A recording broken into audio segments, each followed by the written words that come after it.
белесіз. Ойын-сауық той жиындарда, қазақы мерекелерде қазақтың ұлттық көйлегін киіп, сәнденіп баруыңызға әбден болады.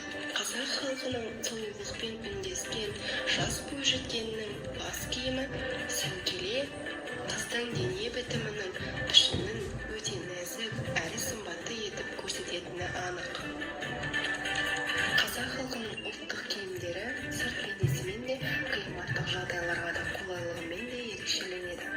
Әр киімнің өзіне тән денсаулық үшін атқарар қызметінің бар екендігі мақтан етуге тұрарлық жағдай. Солардың бірі қазақтың ұлттық бас киімі кимешектің медициналық маңызы зор. Оның иекті айнала, маңдайды жауып тұратын бөлігі түрлі мойын ауруларынан сақтайды. Және де сыртқы қолайсыз ауа райы мен түрлі шаң тозаңдардан қорғайды.